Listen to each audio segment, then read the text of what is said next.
আসসালামু আলাইকুম। সংবাদে আপনাদের সবাইকে স্বাগত জানাচ্ছি। আমি ফিরোজ তোহা। শুরুতেই আরবে কেবলস সংবাদ শিরোনাম। পুরোদমে মধ্যপ্রাচ্যে ইরান ইসরায়েল নিরীহ ফিলিস্তিনি হুতি যোদ্ধাদের মাঝে ভয়াবহ যুদ্ধ চলছে হামলা পাল্টা হামলা।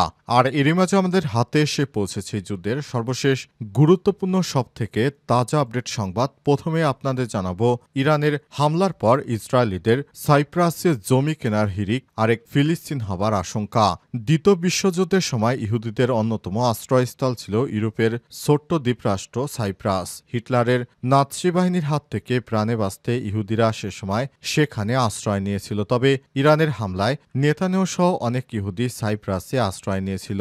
সেখানে ইহুদিরা ব্যাপক হারে জমি কিনছে। সাইপ্রাসের সরকার ইতিমধ্যেই ভয় পেতে শুরু করেছে। তারা বলছে সেখানে নাকি আরেকটা ফিলিস্তিন তৈরি করতে চায় ইহুদিবাদীরা, তাই সেখান থেকে ইউরোপীয় ইউনিয়ন ইহুদিবাদীদের বের করে দেওয়ার চেষ্টা করছে। এরপর জানাবো অবৈধভাবে ইউসুফ আলাইহিসসালামের কবরে ইসরায়েলিদের প্রবেশ, হানা দিল তারা। ফিলিস্তিনিদের সঙ্গে ব্যাপক সংঘর্ষ। ইসরায়েলি তীর্থযাত্রীদের অবৈধভাবে নাবলুসে অবস্থিত হজরত ইউসুফ আলাইহিসসালামের কবরে প্রবেশ করতে গেলে স্থানীয় ফিলিস্তিনিরা তাদের বাধা দেয় সময় উভয়ের মধ্যে সংঘর্ষের ঘটনা ঘটে, খবর দা টাইমস অফ ইসরায়েলের।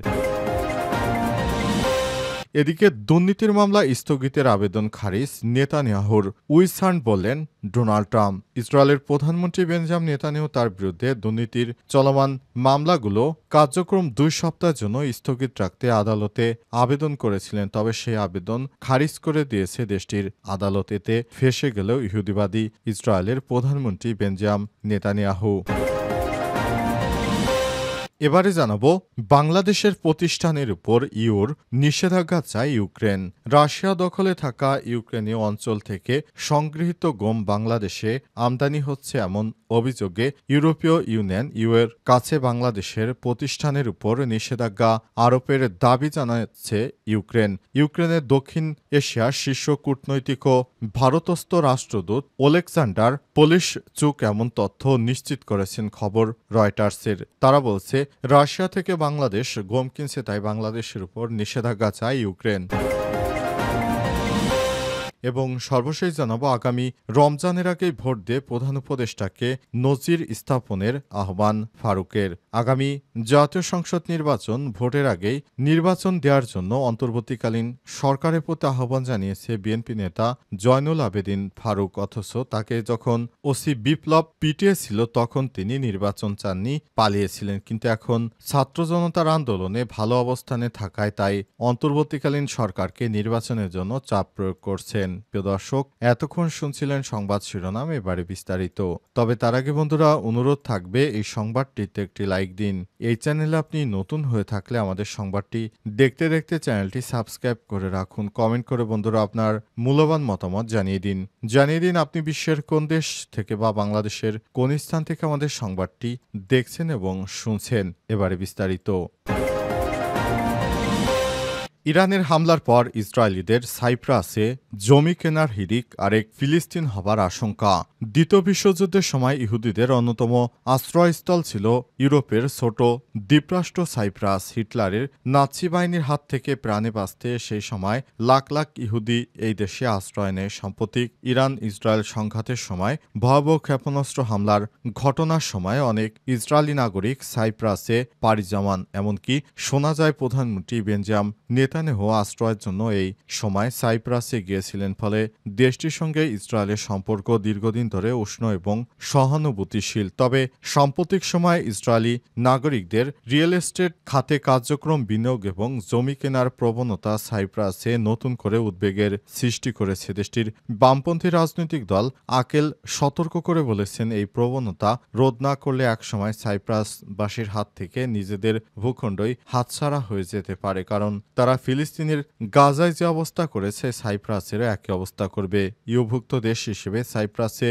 ইউরোপীয় নাগরিকদের জমি কেনার তেমন বাধা না থাকলেও বাইরের দেশগুলোর নাগরিকের ক্ষেত্রে রয়েছে বিশেষ নিয়ম। তারপরও ইসরায়েলিদের জমি কেনার হার বেড়ে যায়। আকেল পার্টি গোল্ডেন ভিসা কর্মসূচিতে পরিবর্তন এনে জমি বিক্রির প্রক্রিয়ায় কড়াকড়ি আনতে পার্লামেন্টে দুটি বিল উপস্থাপন করেছে দেশটির সংবাদ মাধ্যম। সাইপ্রাস মেইলে প্রকাশিত এক প্রতিবেদনে বলা হয়েছে, এই ইস্যুতে প্রথমবারের মতো খোলাখুলিভাবে অবস্থান নিয়েছে কোনো রাজনৈতিক দল। আকেল পার্টি নেতা ফেস্তেফানো দেশটির সরকারি সম্প্রচার মাধ্যম সিওআইসিবিকে বলেছেন, সাইপ্রাস একটি ছোট দেশ এবং অস্থিতিশীল অঞ্চলের মাঝে অবস্থিত, তাই জমির মালিকানা নিয়ে আমাদের সজাগ থাকা জরুরি। সরকারেও এ বিষয়ে এগিয়ে আসা উচিত। অবৈধভাবে ইউসুফ আলাইহিসসালামের কবরে ইসরায়েলিদের প্রবেশ, ফিলিস্তিনিদের সঙ্গে সংঘর্ষ। ইসরায়েলি তীর্থযাত্রীদের অবৈধভাবে নাবলুসে অবস্থিত হজরত ইউসুফ আলাইহিসসালামের কবরে প্রবেশ করতে গেলে স্থানীয় ফিলিস্তিনিরা তাদের বাধা দেয় সময় উভয়ের মধ্যে সংঘর্ষের ঘটনা ঘটে। খবর দ্য টাইমস অব ইসরায়েলের। ইসরায়েলি প্রতিরক্ষা বাহিনী জানিয়েছে, তাদের সঙ্গে সমন্বয় না করে গতকাল রাতে ফিলিস্তিনের নাবলুস শহরে ইসরায়েলিদের একটি গোষ্ঠী ইউসুফ আলাইহিসসালামের কবর পরিদর্শনে যায়। সময় স্থানীয় ফিলিস্তিনিদের সঙ্গে সংঘর্ষের ঘটনা ঘটে তাদের সরিয়ে দেওয়া হয়। প্রতিরক্ষা বাহিনী আরও জানিয়েছে, ইসরায়েলিদের আরও একটি গোষ্ঠী সেখানে প্রবেশের চেষ্টা করে, তবে তাদের সেখানে প্রবেশ করতে দেওয়া হয়নি। বার্তা সংস্থা ওয়াল্লা জানিয়েছে, ইসরায়েলের তীর্থযাত্রী ও ফিলিস্তিনি মুসলিমদের মধ্যে পাথর ছোড়াছুড়ির ঘটনা ঘটে। ওই সময় বেশ কিছু ইহুদিবাদী ইসরায়েলি আহত হয়। ইসরায়েলি সেনাবাহিনী জানিয়েছে, তাদের উদ্ধার করে পুলিশের হাতে তুলে দেওয়া হয়েছে। তবে অপর সংবাদ মাধ্যম ইসরায়েল হাইম জানিয়েছে, ঘটনাস্থল থেকে প্রথমে ওই ইসরায়েলিদের উদ্ধার করে ফিলিস্তিনের অথরিটি পুলিশ, এরপর তাদের ইসরায়েলি সেনাদের কাছে হস্তান্তর করা হয়েছে। এদিকে হজরত ইউসুফ আলাইহিসসালামকে ইহুদিরা জ্যাকব নামে ডাকে। নাবলুসের যে কবরটিকে ইহুদিরা হজরত ইউসুফ আলাইহিসসালামের কবর মনে করে, সেটিকে কিছু মুসলিমরা অস্বীকার করেন। তারা বলে থাকেন, এখানে হজরত ইউসুফ নয়, এখানে 18 শতকের মুসলিম পণ্ডিত শেষ ইউসুফ দাওকতকে সমাহিত করা হয়েছে। দুর্নীতির মামলা স্থগিতের আবেদন খারিজ, নেতানিয়াহুর। উইসহান বললেন, ট্রাম্প। ইসরায়েলের প্রধানমন্ত্রী বেঞ্জামিন নেতানিয়াহু তার বিরুদ্ধে দুর্নীতির চলমান মামলাগুলো বিচার কার্যক্রম 2 সপ্তাহের জন্য স্থগিত রাখতে আদালতে আবেদন করেছিলেন, তবে সেই আবেদন খারিজ করে দিয়েছে দেশটির আদালত। শুক্রবার 27 জুন এক আদেশে আদালত জানায়, নেতানিয়াহু যে কারণ দেখিয়েছে নিরাপত্তাজনিত উদ্বেগ, তা বিচার স্থগিতের যৌক্তিক ভিত্তি নয়। বিষয়টি নিশ্চিত করেছে ইসরায়েলের অ্যাটর্নি জেনারেল দপ্তর। ইসরায়েলি দৈনিক টাইমস অব ইসরায়েলের প্রতিবেদনে বলা হয়েছে, আদালত স্পষ্ট করেছে, মামলার শুনানি স্থগিত চাওয়ার মতো গ্রহণযোগ্য কোনো যুক্তি নেতানিয়াহু দেননি। গত 2 সপ্তাহে আদালতের কোনো শুনানিতে অংশ নেননি নেতানিয়াহু। এরপর তিনি আদালতের কাছে আবেদন করে দাবি করেন, নিরাপত্তা সংক্রান্ত শঙ্কার কারণে বিচার কাজ আপাতত মুলতবি রাখা হোক। উল্লেখ্য, 2019 সালে নেতানিয়াহুর বিরুদ্ধে ঘুষ গ্রহণ, জালিয়াতি এবং বিশ্বাসভঙ্গের অভিযোগে 3টি মামলা করা হয়। এর মধ্যে একটি মামলায় তার স্ত্রী সারা নেতানিয়াহুকেও অভিযুক্ত করা হয়েছে।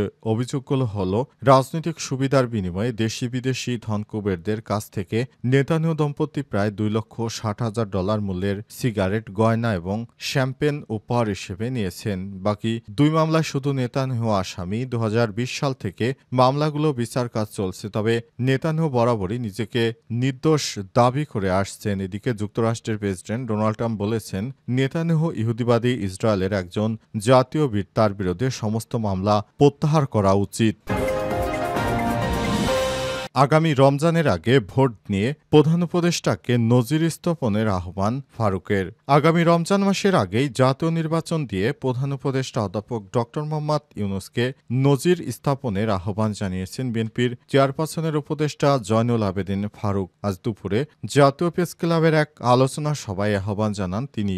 জয়নুল আবেদিন ফারুক বলেছেন, রমজানের আগে দেশে ভোট হবে, আর বিলম্ব নয়। নির্বাচন নিয়ে দেশের মানুষ কিন্তু হতাশার মধ্যে রয়েছে। লন্ডনে বৈঠকের পর সব ধোঁয়াশা কেটে গেছে আর যাতে কোনো ষড়যন্ত্র না হয় সে বিষয়ে কাজ করতে হবে। এ সময় তিনি বলেছেন, এরশাদ সরকারের পতনের পর বিচারপতি শাহাবুদ্দিন ৩ মাসের মধ্যেই নির্বাচন দিয়েছিল, সুতরাং রোজার আগে নির্বাচন দিয়ে প্রধান উপদেষ্টাকে জাতির কাছে নজির স্থাপনের অনুরোধ জানাই। জয়নুল আবেদিন ফারুক আরও বলেন, আমাকে যখন ওসি বিপ্লব পিটিয়েছিল তখন আমি নির্বাচন চাইনি, কিন্তু বর্তমান এখন ওসি প্রদীপের মতো কোনো পুলিশ না থাকায় স্বাধীনতা আমাদের হাতের মুঠোয় এসেছে। এ কারণে অন্তর্বর্তীকালীন সরকারকে বারবার নির্বাচনের জন্য চাপ দিচ্ছি। আমরা অনেক ভালো মানুষ। শিক্ষা ব্যবস্থা শেখ হাসিনা এবং তার বাবা যেভাবে ধ্বংস করেছে তা বলার ভাষা নেই। দেশে গণতন্ত্রের কথা যারা মুখে বলতো তারা শিক্ষার কথা বলতো না। শিক্ষা খাতে যদি কেউ